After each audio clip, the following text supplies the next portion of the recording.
everybody. I'm Sean. And I'm Steph. And we right here, we're Rampant Design. Welcome to episode 36 of Running Rampant, a little show that takes you behind the scenes of Rampant Design. That's right here.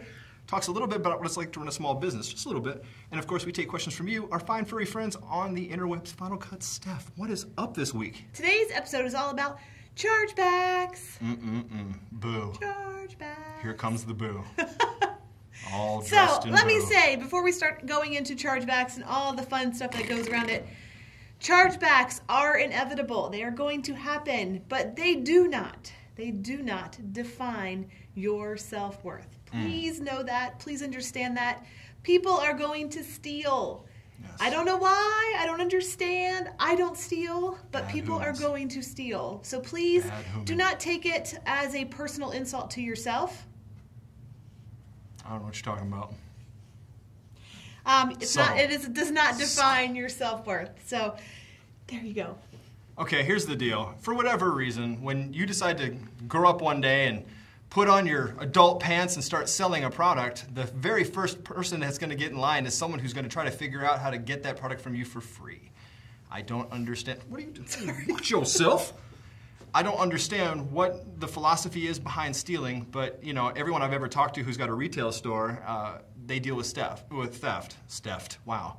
Look at you and thinking theft at the same time. That's theft. They deal with theft. The person who greets you at Best Buy does not care about your well-being, does not care about your day. They've proven that, statistically speaking, you're less likely to steal if somebody talks to you and eyeballs you as you walk in the door.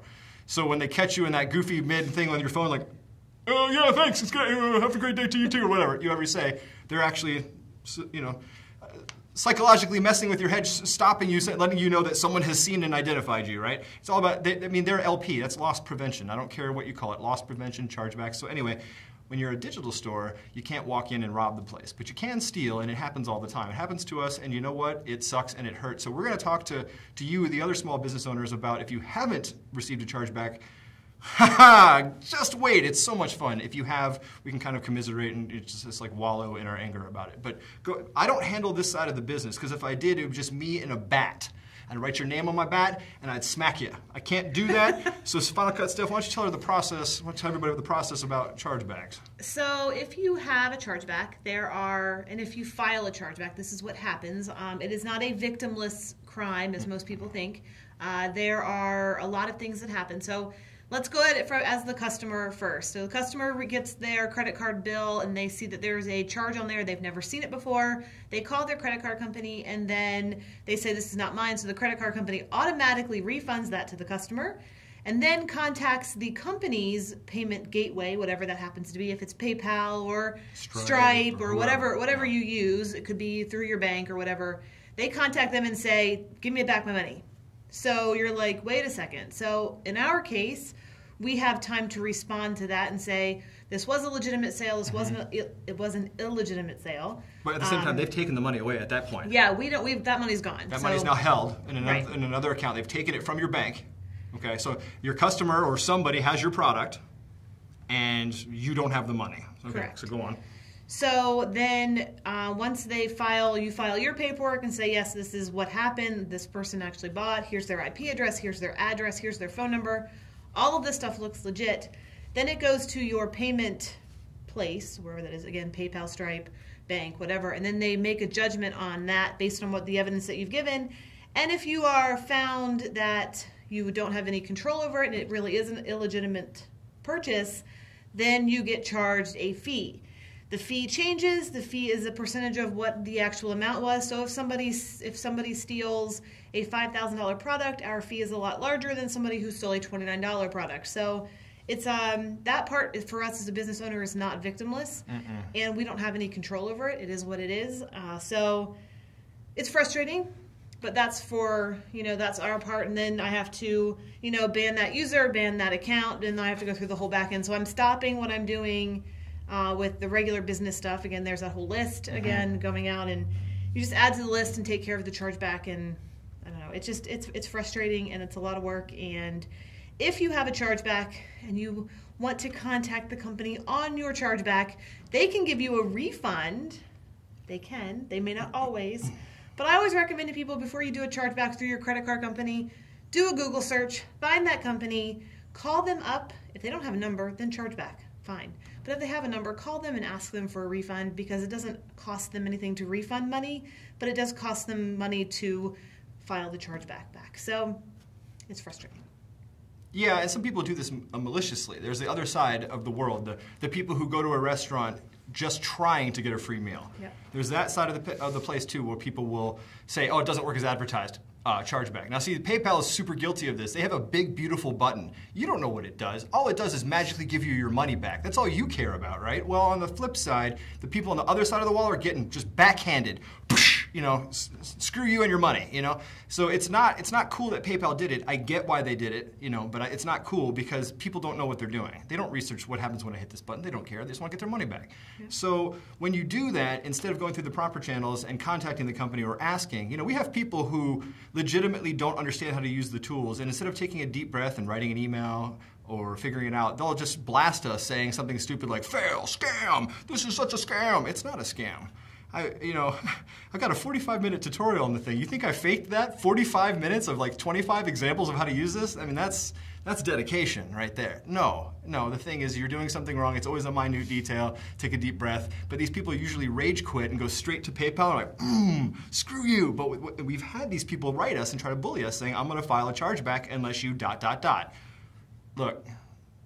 Our culture is terrible that way, especially when you rifle that off in the very first email. There has been no interaction. You start there, right? So chargebacks are evil. They're bad. They hurt the company. If you've never had one and you're starting a company, you're going to get one. You're going to get people who steal using fraudulent credit cards or other more elaborate schemes that I'm not going to give the recipes for, but you know, we've been hit really hard. We've been hit as hard as like 10 Gs, and it's not okay, right? So be prepared for it. Understand that it's the cost of doing business, really. It is, yeah. There's lots of software out there that can help you make an educated decision. Is this email fraudulent? Does the email address, IP address of that email address match the IP of the location of the computer? There's things like that you can get, but it's not 100%. Sometimes you can block legitimate people and they get offended until you tell them, hey, we do this for security, and then they're like, oh, great, you know, that's great. But you know, yeah, there's things you can do, but all in all, you're going to get some people, you know, getting the ball past the goal, I guess is how you have to look at it. There are people on all sides, people who legitimately want to steal from you, people who use your site to credit card frack, which is interesting. That's correct. They don't care about your products. They just want to see if the credit cards in their badge are valid. They found this thing, and it's easy to go fill it out, and they just keep running the product through until they don't, right? And PayPal informed us of that. So if you're going to run a business, I encourage you to talk to your bank or your lender or whoever's doing your merchant and talk to them about chargebacks. If your merchant company says, "What's a chargeback?" Unsubscribe. Okay, it's just no. Every company has a very detailed chargeback policy. So sit down, talk to them about your process, about what it is you're selling, physical or digital, and get the best chargeback policy. A lot of people think there's something called chargeback insurance. There is not for intangible goods. I'll tell you that right now. Yeah. So yeah, if you actually are selling physical goods, you have a lot more protection than downloads. We have basically, we don't have zero protection, but it's very, very small, and you have to prove a lot, which we do. Yeah. As far as like, we have download information, how many times you've downloaded, how many links you've downloaded, your IP address, your phone number, all that stuff that you put in.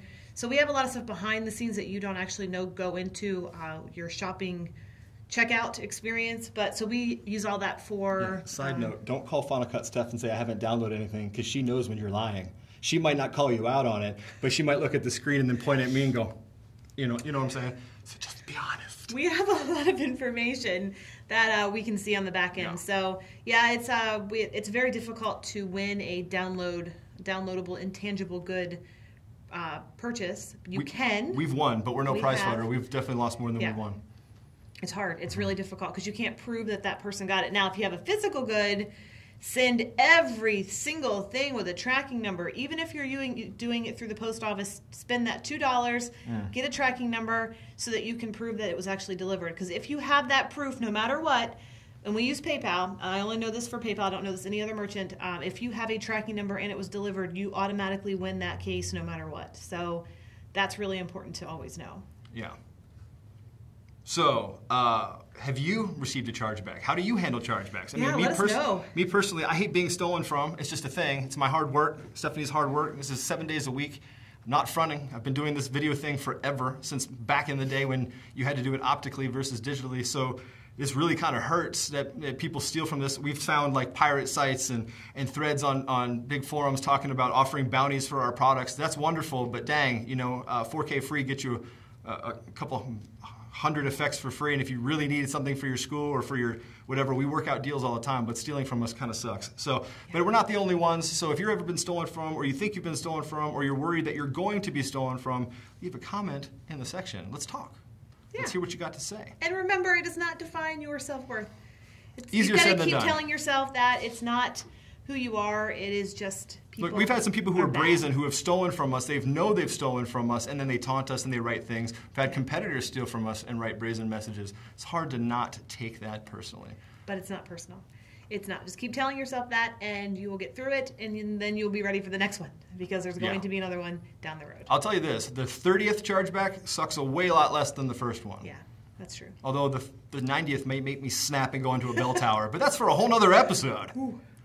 Anyway, where can you find this show, Steph? You can find this show and all of our shows on runningrampant.biz. It's all about the biz. All right. Biz. So again, please like, share, subscribe. We run on love here. This show costs nothing, as you can tell by the immaculate production value. But anyway, we run on love. Please like and share. Please send it to all your friends who are entrepreneurs. We're going through the process. That's the whole point of this show. We don't profess to know anything more than you do. We're just talking about what we're doing as we're doing it, right?